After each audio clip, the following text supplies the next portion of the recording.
Hey Ronnie, Ronnie, I'm feeling kinda hungry, but then you say you can order, but you can't eat it. Wait, that's so unfair.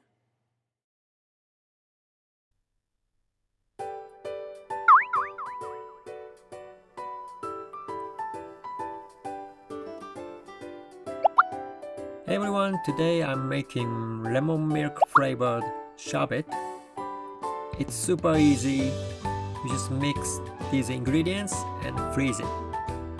And it tastes so good. So you should try.